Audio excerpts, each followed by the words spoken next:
What's up, peeps? This is LA Knight, and I am back to sort of rock your world with my November wrap-up. This might end up being my December TBR also, but probably not, because judging from my October wrap-up, November TBR, that took way too much time to be one podcast, and so I split it into two. We'll see what happens. I was not as productive as I wanted to be this month, because I, felt a little burnt out, I think, with YA in general, and so I sort of went into really laid back, not a lot of drama, not a lot of our relationship is on the line fiction this month, and so that ended up me deviating a little bit from the Novemberween theme. Also, I want to say that although I love Christmas, I don't want to get burnt out on Christmas, so this month we are doing Decemberween, which is a word that I did not make up. I got that from Homestar Runner. They have a song. How does it go? Oh, Decemberween, you're 55 days after Halloween. My husband sings that to me sometimes. So, we're gonna do Decemberween, which is a continuation of the spooky theme, but also doing some Christmas books. I do have some Christmas books set up to read this month, also because I really do love Christmas, and because I've been in a spooky kick lately, I haven't gotten burnt out on Christmas yet.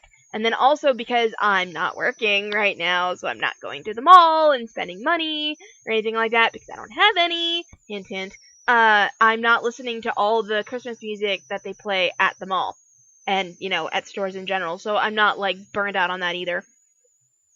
And I do have a Christmas playlist on Spotify, which, if I can, I will link below.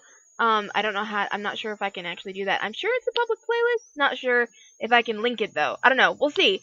But the music that I usually listen to for Christmas is not just the same, 20 songs that they play on the radio. I have, songs for Christmas ranging back to, from the 1600s to 2017. So, I don't get bored. But, that's neither here nor there. November wrap-up. So, I was not very productive, I don't think. Mostly because the books that I read this month, except for literally only one of them, were all rereads. I read Castle Hangnail by Ursula Vernon. I reread these books. I reread Castle Hangnail by Ursula Vernon. Reread The Girl from the Well by Rin Chupico. My review of that book is linked down below. I reread The Madman's Daughter by Megan Shepherd. I reread Mr. Darcy's Obsession by Abigail Reynolds. That was, and I know I said I was going for no drama, but I guess, because the drama was the way that the Mr. Darcy books are written by Abigail Reynolds, although there is some drama because it's based on Pride and Prejudice, there's not so much drama that, I want to, bite someone or punch a dog. I mean, I would never punch a dog. I couldn't think of a good example other than some things that people shouldn't joke about.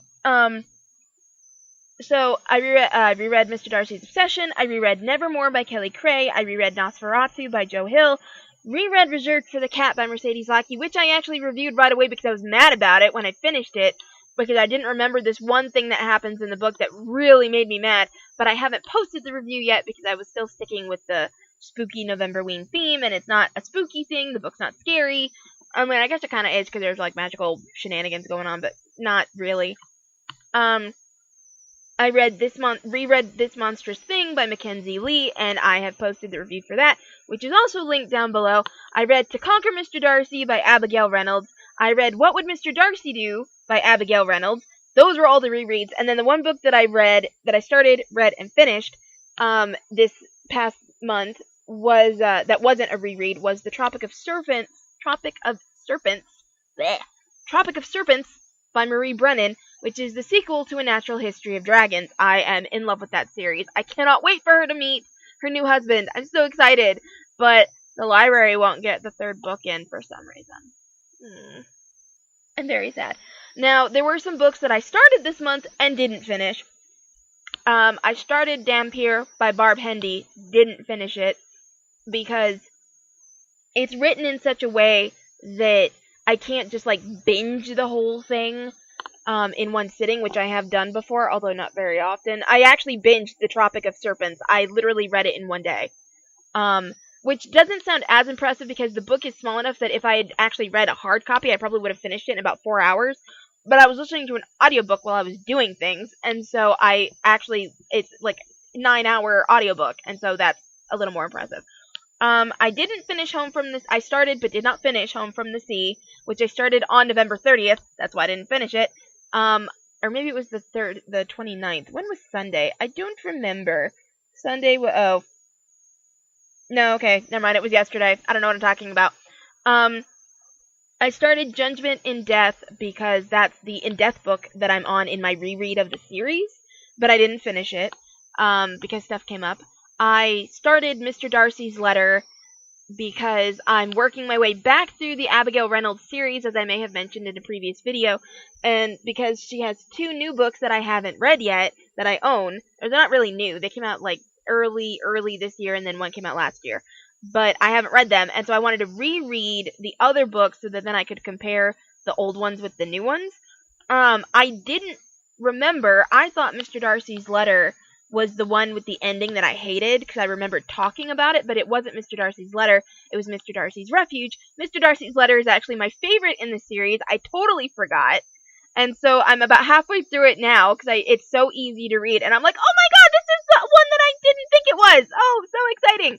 I'll probably finish that by, like, tomorrow. I started The Shelters of Stone, which I said in my November TBR I was going to read.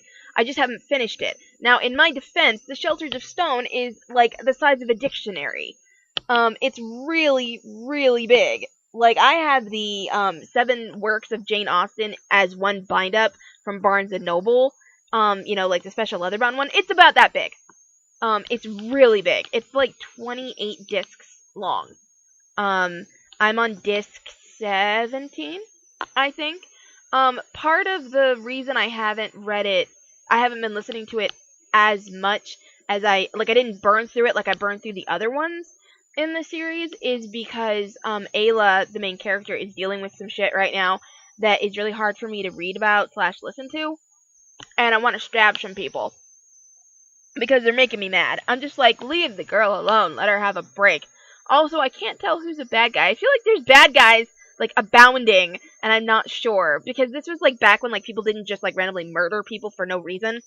And so I'm like, I feel like there's bad guys, but I could be wrong. I could just be paranoid with my modern sensibilities. I don't know. And so it's a little stressful. I started The Unbecoming of The Unbecoming of Mara Dyer by Michelle Hodkin for Novemberween, but I didn't realize. When I read The Unbecoming of Mara Dyer the first time, which was when it came out, or maybe it was after the second one came out, I wasn't in a good place mentally, and interestingly enough, because I wasn't, I didn't notice what reading about Mara's mental problems was doing to me, to my mental health. So it was, I'm gonna say, easier to get through the book. It's sort of like if you're already, this is a really bad example, but I guess, like, okay, I'm not going to use the bad example. This is a weird example. If you dove into a pool of red jello and swam through it and then climbed out of the pool, but you're still covered in red jello, and then you fell into another pool covered in red jello, like, you're already covered in red jello. You're not going to notice anymore, even though it could, like, make the stains on your clothes worse, and it can, like, be harder to clean off because now there's more of it. You are not going to notice most of the time that the effects of falling into another pool of red jello. I know that's, like, a really weird example, but the only other one I could think of was, like, really ableist and not cool, and I was like, I don't want to say that. So because of that, I didn't notice, when I read it the first time, I didn't realize what reading about her problems was doing to me. Also, her mom is so annoying, and I'm not sure why. It's like, the thing is, Mara's mom is a psychologist, or a psychiatrist. She doesn't act like one. Like, let me back that up. She actually does act like one, which is the problem. You would think as a psychiatrist, she would know that her children need her to be a mother, not a psychiatrist. And she doesn't even try to separate her being a mom and her being a psychiatrist. And so she's always psychoanalyzing her kids. And I don't know, if my mom ever did psychoanalyze me instead of just talking to me when I was a kid, oh my god, that would have I would have been so annoyed all the time. That would have been so irritating. There's some other things in the book that are making it a little hard to read, but that's the big one, is Mara's mental issues and how her mom is handling them. And also that Mara is, like, not... I don't know, I feel like there's a little bit of stigma against Mara getting help for her mental issues that shouldn't be there, because her mom is a psychiatrist, so mental therapy and stuff should be, like, normalized in her house. But at the same time, her mom is making all of her mental recovery experiences negative. And, like, yeah, it's weird and complicated. I'm having, a hiccup. I'm having some issues because of that. I'm working on it, though. My hope is that I'm going to finish it next month. This month, December, for Decemberween. I'm hoping that I finish it, but I'm not sure. So those are the books that I started this past month in November that I didn't finish. And then there's other books that I started in October that I meant to finish in November that I didn't finish. And that's Everland by Wendy Spinelli. I'm smack dab in the middle of it. Wicked Like a Wildfire by Lena Popovic. Now, she's a friend of mine, so I feel bad. I mean, not like I don't know her in real life, but she and I talk a lot, relatively a lot, on Twitter and stuff. I've subbed to her because she's a literary agent as well as a writer. I've subbed to her more than once. She obviously is not representing me, but she's, like, super chill about the fact that I've subbed to her and stuff. And, like, we've talked about her book a few times, and we've talked about my books and things. Like, it's cool. Like, she's an internet friend versus, like, a real-life friend. But those are things that exist, internet friends. And I feel bad that I'm only on, like, page, like, 75. But the main character's mom is really abusive, and the abuse and the way that the abuse is done and why it's done is triggering me really bad. So I have to take the book in stints. And I'm not even being facetious. The mom in the book reminds me a lot of my dad when I was a teenager, and so it's ironically, the Unbecoming of Mara Dyer, which wasn't hard for me to read when I was younger and less mentally healthy. But if I had read Wicked Like a Wildfire at the same time I read the Unbecoming of Mara Dyer the first time, I would probably not have been able to read it because the abuse is so bad. It's like, I don't know, certain things trigger me in different ways, I guess. And I'm not using that word, like, in any facetious way at all. I'm legitimately using the word triggering in the way that it means. It triggers, PTSD-related symptoms in me. And so, but I want to read it because Lena's my friend, and also the book is really cool. Like, the premise of the book is cool, the writing style is gorgeous, I want to read it, it's just taking me a while. I'm on page 5 of Forest of 1,000 Lanterns, because I'm a terrible person, by Julie C. Dow. I've been on page 5 for, like, 45 days. I'm a terrible person. I've been on, like, page 12 of Secrets and Death for, like, 45 days. Terrible person. Howl's Moving Castle. I started that in October. Haven't finished it yet. But in my defense, the reason why is because it's really hard to hear the audiobook, and I don't have a copy of the actual physical book. I do not own the book. I only own the audiobook. And why did I get it? Somebody gave it to me. Why did I have it when I didn't have the book? Because someone gave it to me and thought I would like it. Because I liked the movie and I have the movie. But I didn't have the book. That's the thing. I tell people now, I'm like, don't buy me books unless I specifically ask for a specific title. I have too many books. You have no idea what I have. You'll generally buy me duplicates. My mother-in-law did that once. And I actually did tell her, I'm like, don't buy me books unless they're on a list that I give you. And she was like, okay. And then she's like, okay, give me your list. And I gave her the list, and she didn't buy, like, there was, like, a list of 10 things that she could choose from. She nixed, like, 7 of them because she said that she didn't think they were appropriate. Now, I'm a grown woman, just FYI. Also, these books were approved by my bishop. So, like, they needed to be edited because they're not Mormon-friendly. But he said, at the time, the bishop that I had at that time, was like, I think it's a cool idea that you edit books, so you go ahead and get those and edit them. Which I told her, and she was like, yeah, but I don't think they're appropriate, so I'm not going to get them for you. I'm like, you asked for my Christmas list. And then one of them, she's like, this sounds really dark. I don't think I should get it. And then she got me one, and then the other one she got wasn't the one that was on the list. It was a different one in the series. And she's like, well, the one that you got on the list was number 2, so I got you number 1. And I'm like, I have number 1. That's why I asked for number 2. Which, now, I know that sounds kind of ungrateful, but we'd been having conversations about her getting me things that I asked for and not randomly just pulling ideas out of a hat for Christmas and birthdays and things since before I married her son. Because, like, as an example, when I got married, and, you know, you put together your wedding registry. Now, other people have done this to me, too, though. So it's not just my mother-in-law. Lots of people do this. My mom actually did it one year, and then the next year, when she was like, all right, let's get Christmas presents for, like, everyone in your household, so we did, together, online, and then she's like, all right, now I'm gonna get your gift so you go do something else. I'm like, no, I'm sitting right here. And she's like, no, it's supposed to be a surprise. I'm like, it's not gonna be a surprise because you gave me a budget and I stayed within the budget. So you're gonna get everything that's on my list anyway.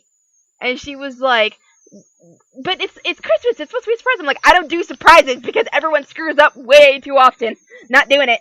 So my mother-in-law, going back to presents and that being a problem, when I got married, in my wedding registry, I asked for very specific things because I'd been living on my own for almost 2 years. So, like, dishes, I had them. Blankets, I had them. All the things that you normally get for people who are getting married, you know, dishes, blankets, towels, you know, all those things, picture frames, I had all that shit. So I wanted things that I didn't have, like jumper cables for my car. And nobody would get me the stuff I asked for. The only person who got me what I wanted on my wedding registry was my dentist. How's that for weird? And she mentioned to me, at one point, she pulled me aside, she's like, you know, people are complaining about your wedding registry, and I've got some doubts too. I'm like, what do you mean? And she's like, well, the things you're asking for, like jumper cables. I'm like, I need jumper cables, we don't have any. And she's like, yeah, but don't you need, like, dishes? I'm like, I have, like, 30 plates in my cupboard! No, I do not need dishes! Ugh. Anyway, sorry, I know that, like, totally went off on a tangent, but yeah, so somebody got me Howl's Moving Castle, the audiobook, because they're like, well, you like the movie, so you probably have the book, so here's the audiobook, because I know you like audiobooks, so that was actually, like, really thoughtful, but I was like, but in my mind, I'm like, oh, shit, I do not have the book, that's okay, I don't need it, and then I started listening to the audiobook, and it's so quiet. And I can't run it through a program to make it louder because I tried, and the audio file that came out afterwards was silent. And I tried it like twice, and it was silent, and it took hours to do in the first place. So I was like, I'm not wasting another 7 hours doing this a third time. So that's the only reason I haven't finished it. It's not because I'm a bad person, that's why. And then I started, in October, Autobiography by Christina Lorien. Oh my god. Oh, it's so hard to get through. I'm on page 104. Or 150? I don't know. I'm less than 170 pages in out of, like, 400 pages. And I had to stop. Not because the book is so terrible or anything, although there are things in the book that are just terrible.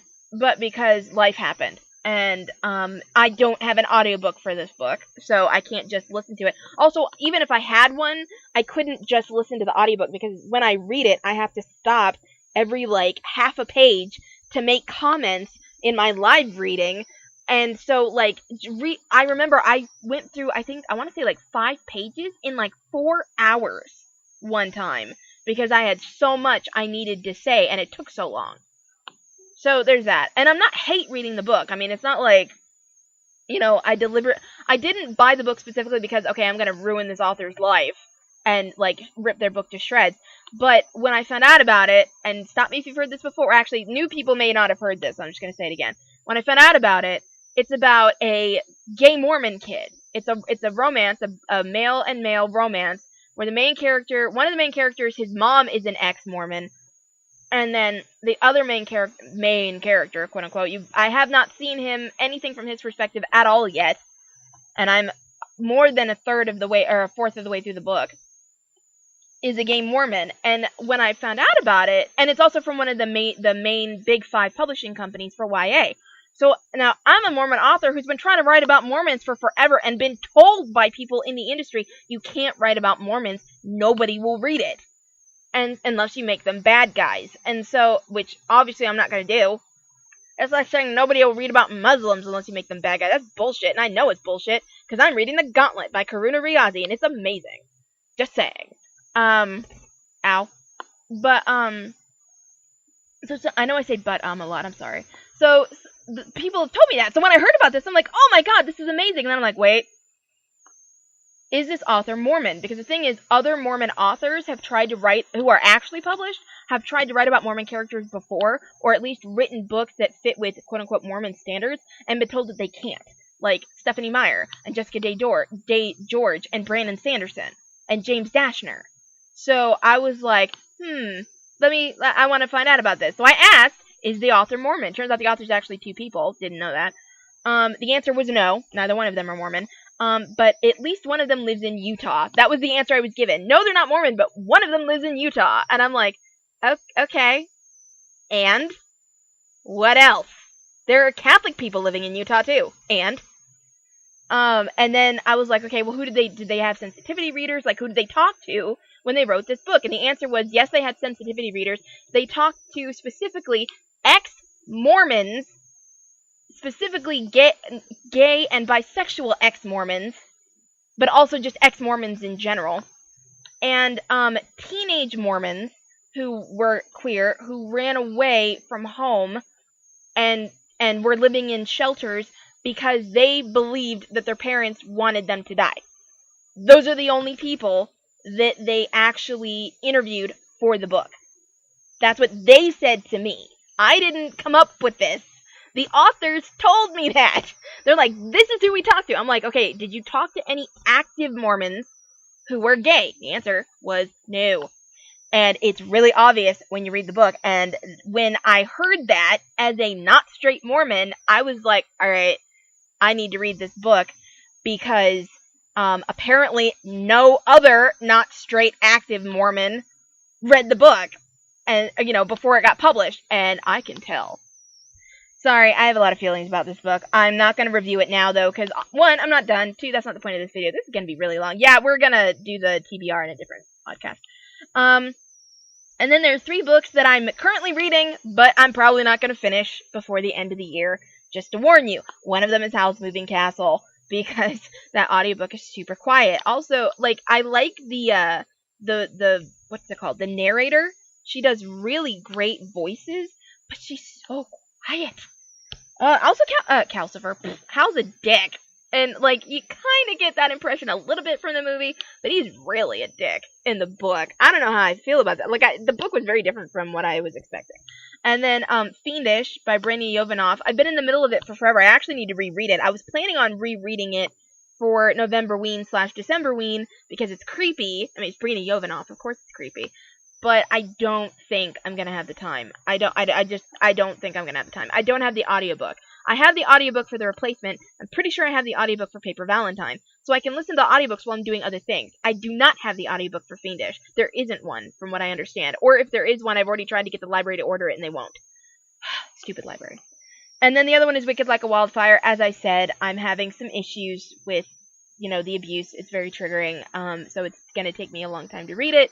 And so I can't guarantee finishing it before the end of the year, because it's December now, and there's just no hope. My goal is to have it finished by February. Actually, my hope is to have it finished before Lana gets back to me about my manuscript that I'm subbing to her right now. But I don't know when she's gonna get on that, and or if she's already gotten on that, and she's just sitting on telling me that she doesn't want me because she doesn't want me to leave a bad review of her book, which I wouldn't do anyway because the book's amazing, and she's already turned me down twice.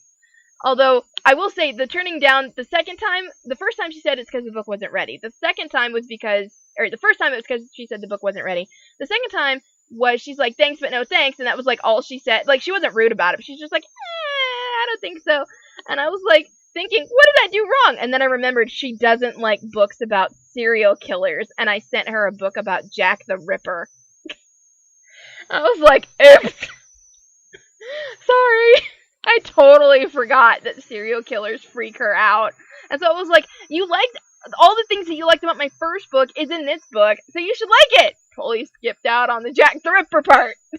Oops. So that's my hope, is to finish Wicked Like a Wildfire before Lana gets back to me, because I don't want her to be like, yeah, turning you down. Also, what did you think of Wicked Like a Wildfire?